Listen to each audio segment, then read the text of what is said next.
Elon Musk sold his first company before he was 30 years old for over $300 million. Since then, he's helped found PayPal, Tesla, and SpaceX. Here are 30 lessons from Elon Musk's life. I hope you enjoy. That third failure in a row, did you think, I need to pack this in? Never. Why not? I don't ever give up. I mean, I'd have to be dead or completely incapacitated. 8 weeks later, Musk bet the company on another flight. We have liftoff. And this time around, everything worked. Perfect. A lot of times people think like creating a company is going to be fun. I would say it's not. It's really not that fun. I mean, there are periods of fun, and there are periods of where it's just awful. And particularly if you're the CEO of the company, you actually have a distillation of all the worst problems in the company. There's no point in spending your time on things that are going right. So you only spend your time on things that are going wrong. And there are things that are going wrong that other people can't take care of. So you have like the worst. You have a filter for the crappiest problem in the company, the most pernicious and painful problem. So I wouldn't say I think you have to feel quite compelled to do it, and have a fairly high pain threshold. I think certainly being focused on something that you're confident will have high value to someone else, and just being really rigorous in making that assessment, because people tend to, a natural human tendency is wishful thinking. So a challenge for entrepreneurs is to say, well, what's the difference between really believing in your ideals and sticking to them versus pursuing some unrealistic dream that doesn't actually have merit? So the normal way that we conduct our lives is we reason by analogy. We're doing this because it's like something else that was done, or it's like what other people are doing. Me Too type ideas. Yeah, Slight iterations on a theme, and it's because it's kind of mentally easier to reason by analogy rather than from first principles. But by first principles is kind of a physics way of looking at the world, and what that really means is you kind of boil things down to the most fundamental truths, and say, okay, what are we sure is true, or as sure as possible is true?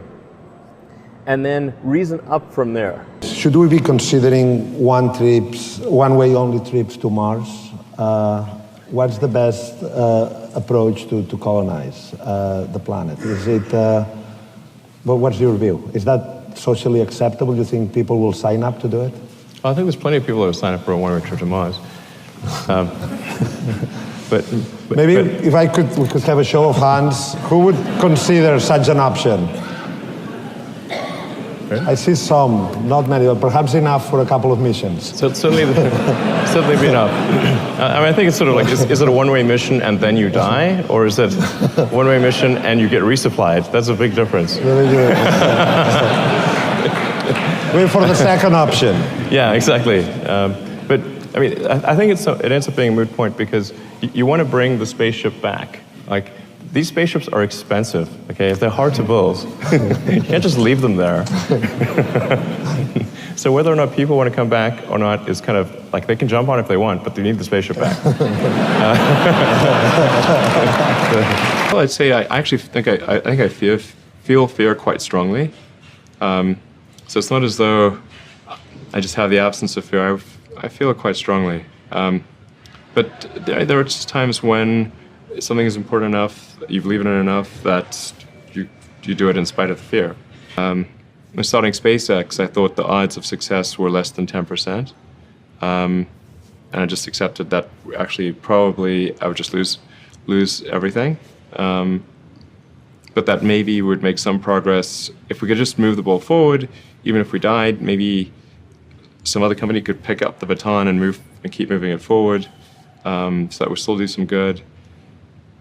Yeah, same with Tesla. I thought the odds of a car company succeeding were extremely low. I mean, as long as people stay super focused on creating the absolute best product or service that really delights their end customer, if they stay focused on that, then if you get it such that your customers want you to succeed, then you probably will. All right, you have to focus on the customer and delivering for them.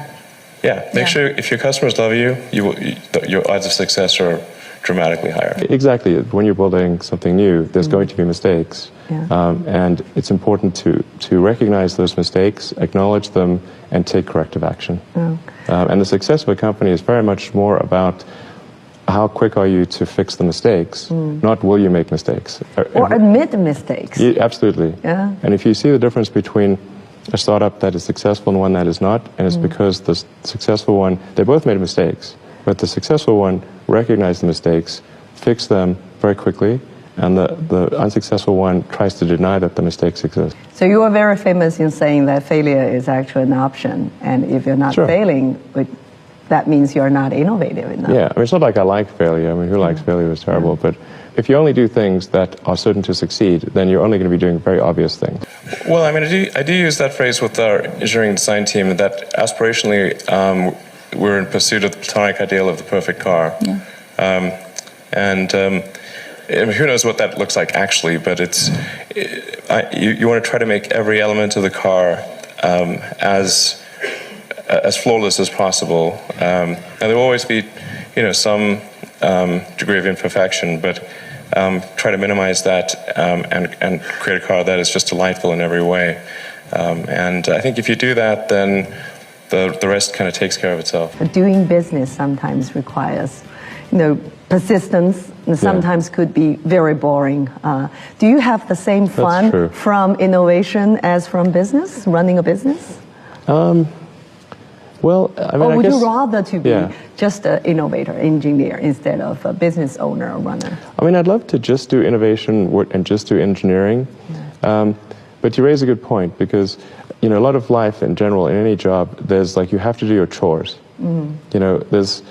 Because nobody else can do that for you, right? Well, I think to be successful at almost anything, you have to do the tough stuff and as well as the enjoyable stuff. You have to do the boring stuff as well as the non-boring stuff. And if you don't do your chores, then bad things will happen. But if they don't do the things that they don't like to do, then the company will be in trouble. You have to, you basically, it's more fun to cook the meal than to clean the dishes, okay? But you need to clean the dishes. You need to do both. Yes, you need to do both, exactly. 2001, was just talking to a friend of mine, and he asked me what I was going to do after PayPal, and I thought, well, I was wondering, I'd like to get involved in space, but I just didn't think there was anything I could do as an individual, but I was curious as to when NASA would be sending a team to Mars, because that was always going to be the thing to do after the moon. I figured that there'd be some plan, and I'd just go to the website and I could read the schedule. Then Mars occurs. Oh yeah, it's okay, 2017, good, okay. But actually, there wasn't anything on the website, and or at least I thought, can I not find it? What's going on here? And is it secret? I don't know. But it turned out that NASA had done a study on what it would cost to do a manned Mars mission, and this was under Bush the First. And in his first, he asked for a 90-day study shortly after taking office, and NASA came back with a $500 billion price tag. And he said, okay, maybe not. Billion with a B. That's when $500 billion was serious money for the government. So then that got totally shelved, and it was you were not allowed to talk about any kind of crewed mission to Mars at NASA. Anyway, but I thought, well, if I can do something that would galvanize public interest, and then that public interest would translate to additional appropriations for NASA and increase their budget, then maybe they could do it. So actually, what I sort of thinking I would do is send a small greenhouse to the surface of Mars with seeds in dehydrated gel, and then upon landing, hydrate the gel, grow the plants, and the public tends to respond to precedents and superlatives. So this would be the furthest that life's ever traveled, the first life on Mars. I tried to figure out how to do this with the proceeds that I had from PayPal, and I was able to figure out how to get the cost of the spacecraft down, and the communications, and the little greenhouse and everything. But the one thing I couldn't compress was the cost to launch, because there are only a few options. and the US options were way too expensive. And so I ended up going to Russia 3 times to try to buy the biggest ICBM in the Russian nuclear fleet. That's where I'd start, yeah. Yeah. Go big that or was, go home, right? Yeah. I mean, okay. You know, there was some strange trips, that's for sure. But you know, it's like virtually, like you can buy any, it's a very capitalist society in some ways. So I actually did negotiate a deal to buy 2 of the ICBMs minus the nukes. But I came to the conclusion after that 3rd trip that it wouldn't really matter. Like I actually came to the conclusion that my initial premise was wrong, because I actually think there's a tremendous amount of will in the American population, particularly to explore. The United States, you know, maybe more than any other country, is a distillation of the human spirit of exploration, and it's really fundamental to psyche. So, if people think there's a way, I think it would actually get a lot of support. But it can't be just banging your head against the wall. You've got to believe that this can be done without breaking the federal budget. So that's when I said, okay, well, is there some way to affect the cost of space transport? And so I got together with a group of people over a series of Saturdays just to try to understand, is there something fundamentally super expensive about rockets, or can the cost be substantially improved? We had a bunch of those kind of brainstorming sessions, and I couldn't see any fundamental obstacle to improving the cost of rockets. So that's when I started SpaceX. It's like, I'll just build them myself. Yeah. And then, but like I said, at that point, I would say the probability of success was definitely less than 50%. I thought it would most likely not succeed, but it was worth a try. Why is Mars important? Why does Mars matter? Sure. Well, I think it's really a fundamental decision we need to make as a civilization. You know, what kind of future do we want? Do we want a future where we are forever confined to one planet until some eventual extinction event, however far in the future that might occur, or do we want to become a multi-planet species? And then ultimately be out there among the stars and be among many planets, many star systems. And I think the latter is a far more exciting and inspiring future than the former. And Mars is the next natural step. In fact, it's the only planet we really have a shot at establishing a self-sustaining city on. It gets me more excited is the fact that this would be an incredible adventure. I mean, it'd be like the greatest adventure ever. And it would be exciting and inspiring. And there need to be things that excite and inspire people. Yeah. You have to be, you know, reasons why you get up in the morning. It can't just be solving problems. It's got to be, yeah, something great's going to happen in the future. Yeah. Yeah, the whole purpose behind Tesla, the reason I put so much of my time and money into helping create the business is we want to serve as a catalyst for accelerating the electric car revolution. The price of gas at the pump does not reflect the true cost of gasoline because you have a consumption of a public good. It's one of the most. It's really a common problem in economics. You have the same thing in fishing where, because there's no cost to fishing stocks, people just overfish and you have disaster that ensues. Right. And here we're not paying for the cost of the CO2 concentration in the oceans and atmospheres. We're not paying for all the ancillary effects of the wars and all the other things at the gas pump. So you effectively have a subsidy taking place at the gas pump because of that. So the only way to bridge that is with innovation, is to try to make electric cars better sooner than they would otherwise be. You need to work, depending upon how well you want to do, and particularly if you're starting a company, you need to work super hard. So what does super hard mean? Well, when my brother and I were starting our first company, instead of getting an apartment, we just rented a small office and we slept on the couch. And we showered at the YMCA, and we're so hard up we had just one computer. So the website was up during the day, and I was coding at night. 7 days a week, all the time. And I sort of briefly had a girlfriend in that period, and in order to be with me, she had to sleep in the office. So work hard, like, every waking hour. That's the thing I would say, particularly if you're starting a company. And I mean, if you do simple math, say like, okay, if somebody else is working 50 hours and you're working 100, you'll get twice as much done in the course of a year as the other company. If you're creating a company or if you're joining a company, the most important thing is to attract great people. So either join a group that's amazing, that you really respect, or if you're building a company, you've got to gather great people. I mean, all a company is a group of people that have gathered together to create a product or service. And so depending upon how talented and hardworking that group is, and the degree to which they are focused cohesively in a good direction, that will determine the success of the company. So do everything you can to gather great people if you're creating a company. I'd say focus on signal over noise. A lot of companies get confused. They spend money on things that don't actually make the product better. So, for example, at Tesla, we've never spent any money on advertising. We put all of the money into R&D and manufacturing and design to try to make the car as good as possible. I think that's the way to go. So, for any given company, just can keep thinking about, are these efforts that people are expending, are they resulting in a better product or service? And if they're not, stop those efforts. Don't just follow the trend. So you may have heard me say that it's good to think in terms of the physics approach of first principles, which is, rather than reasoning by analogy, you boil things down to the most fundamental truths you can imagine, and you reason up from there.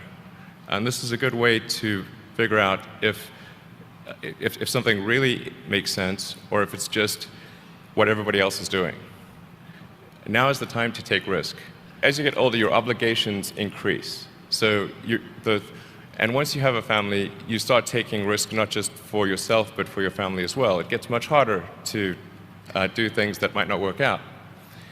So now is the time to do that. Before you have those obligations. So I would encourage you to take risks now. Do something bold. You won't regret it. Constantly seek criticism. Yeah.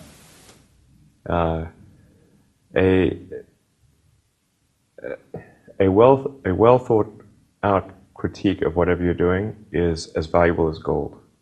And you should seek that from everyone you can, but particularly your friends. Usually your friends know what's wrong, but they don't want to tell you because they don't want to hurt you. So lift you up, sort of your. Yeah. So they'll say, "Oh, I wouldn't encourage my friend, so I'm not going to tell him what I think is wrong with his product." Yeah. It doesn't mean your friends are right, but very often they are right, and you at least want to listen very carefully to what they say. And to everyone, if you're looking for, basically, you should take the approach that you're wrong. That you, the entrepreneur, are wrong. Your goal is to be less wrong. Really liking what you do, whatever area that you get into. Given that, even if you're the best, there's always a chance of failure. So I think it's important that you really like whatever you're doing. If you don't like it, life is too short. I'd say, and also if you like what you're doing, you think about it even when you're not working. I mean, it's something that your mind is drawn to, and if you don't like it, you just really can't make it work, I think. Some of the things I've described already, I think, are very important. I think really an obsessive nature with respect to the quality of the product is very important. So being obsessive compulsive is a good thing in this context. You've got to make sure that whatever you're doing is a great product or service. It has to be really great. And I go back to what I was saying earlier, where if you're a new company, I mean, unless it's like some new industry or new market that, if it's an untapped market, then you have more ability to. The standard is lower for your product or service. But if you're entering anything where there's an existing marketplace against large entrenched competitors, then your product or service needs to be much better than theirs. It can't be a little bit better, because then you put yourself in the shoes of the consumer and they say, why would you buy it as a consumer? You're always going to buy the trusted brand unless there's a big difference. So a lot of times, entrepreneur will come up with something which is only slightly better. And it can't just be slightly better. It's got to be a lot better. Sleep is really great, because I find if I don't get enough sleep, then I'm quite grumpy. I mean, obviously, I think most people are that way. And also, I try to sort of figure out what's the right amount of sleep, because I found I could drop below a certain threshold of sleep, and although I'd be awake more hours and I could sustain it, I would get less done because my mental acuity would be affected. So I found generally the right number for me is around 6 to 6.5 hours on average per night. That's not too bad. Yeah. Well, I think first of all I should say that I did not expect to be involved in all these things. So the 5 things that I thought about at the time in college, which is now quite a long time ago, 25 years ago, making life multiplanetary, accelerating the transition to sustainable energy, the internet, broadly speaking, and then genetics and AI. I think I didn't expect to be involved in all of those things. I actually, at the time in college, I sort of thought helping with electrification of cars was how I would start out, and that's actually what I worked on as an intern, was advanced ultracapacitors to see if they would be a breakthrough relative to batteries for energy storage in cars. And then when I came out to go to Stanford, that's what I was going to be doing my grad studies on, was working on advanced energy storage technologies for electric cars. And then I put that on hold to start an internet company in '95, because there does seem to be like a time for particular technologies when they're at a steep point in the inflection curve, and I didn't want to do a PhD at Stanford and watch it all happen, and I wasn't entirely certain that the technology I'd be working on would actually succeed. Like you can get a doctorate on many things that ultimately do not have a practical bearing on the world. And I wanted to, I really was just trying to be useful. That's the optimization. It's like, what can I do that would actually be useful? There are American heroes who don't like this idea. I was very sad to see that, because those guys are, those guys are heroes of mine, so it's really tough. I wish they would come and visit and see the hardware that we're doing here. And I think that would change their mind. They inspired you to do this, didn't they? Yes. And to see them casting stones in your direction. It's difficult. Well, I think it's important to have a very, to apply critical thinking to, this may sound trite, but to apply critical thinking to what one is doing. And by that I mean just the fundamentals of logic, do you have the right axioms? Are they relevant? And are you making the right conclusions based on those axioms? That's the essence of critical thinking, and yet it is amazing how often people fail to do that. I liked biographies and autobiographies. I think those are pretty helpful. So I like, and actually a lot of them aren't really business, although like something like Franklin's, both his autobiography and say the biography that's recently been written by well, not that recently, but in, I guess 5 or 10 years ago, whenever it was written, the biography by Isaacson on Franklin is really good. And you can sort of see how he because he was an entrepreneur. I mean, he sort of started from nothing.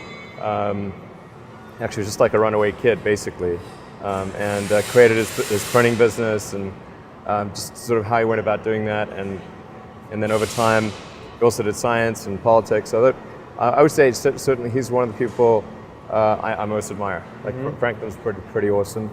But then I think it's also worth reading books on scientists and engineers. Tesla, obviously. I think in terms of advice, I think it's very important to seek out to actively seek out and listen very carefully to negative feedback. And this is something that people tend to avoid because it's painful. Yeah. But I think this is a very common mistake, is to not actively seek out and listen to negative feedback. Where do you do that? Do you go into forums? Do you go into Twitter? Like, what are your areas where you go to look for feedback on, let's say, the Tesla? Well, it's like everyone I talk to is, in fact, when friends get a product, I say, look, don't tell me what you like, tell me what you don't like. Right. And because otherwise your friend is not going to tell you what he doesn't like. Right. He's going to say, oh, I love this and that, and then leave out the this is the stuff I don't like list, because he wants to be your friend, doesn't want to offend you. So you really need to sort of coax negative feedback, and you know that if somebody is your friend, or at least not your enemy, and they're giving you negative feedback, then they may be wrong, but it's coming from a good place. My time is mostly split. It's split between SpaceX and Tesla, and of course I try to spend it's a part of every week at OpenAI. So I spend basically half a day at OpenAI most weeks, and then I have some OpenAI stuff that happens during the week. But other than that, it's really And what do you SpaceX do when and you're Tesla. at SpaceX or Tesla? Like, what does your time look like there? So that's a good question. I think a lot of people think I must spend a lot of time with media or on businessy things, but actually almost all my time, like 80% of it, is spent on engineering and design. So it's developing next generation product. That's 80% of it. You probably don't remember this. A very long time ago, many, many years, you took me on a tour of SpaceX. And the most impressive thing was that you knew every detail of the rocket and every piece of engineering that went into it. And I don't think many people get that about you. Yeah, I think a lot of people think I'm kind of a business person or something, which is fine. Like, business is fine, but but really, it's it's like at SpaceX. Gwynne Shotwell is chief operating officer. She kind of manages legal, finance, sales, and kind of general business activity. And then my time is almost entirely with the engineering team, working on improving the Falcon 9 and the Dragon spacecraft, and developing the Mars colonial architecture. And then at Tesla, it's working on the Model 3 and some in the design studio, typically half a day a week, dealing with aesthetics and look and feel things, and then most of the rest of the week is just going through engineering. If I say where are sort of the hiring mistakes that I've made in the past, it's been just as I said, it's looking too much at their intellectual capability alone, and not on how they affect those around them. What really matters is for someone's contribution to a company is how they are as an individual and how they affect others around them. I mean, you could say it's also analogous to a sports team. If someone, the best person on the team is not necessarily the one who scores the most goals. It could be the person who assists in the most goals. And if somebody if there's one person on the team who's just wants the ball all the time and just wants to kick it at the goal, that can actually be detrimental. Wow, what an incredible entrepreneur. He's so driven, and he has such a huge vision of what he wants to accomplish with his life. I personally am super grateful for everything that Elon Musk has done to help revolutionize the electrical car industry, renewable energy, and space travel. What was your favorite life lesson from Elon Musk? Comment below and let us know. Thanks so much for watching. Have a good day. Bye-bye.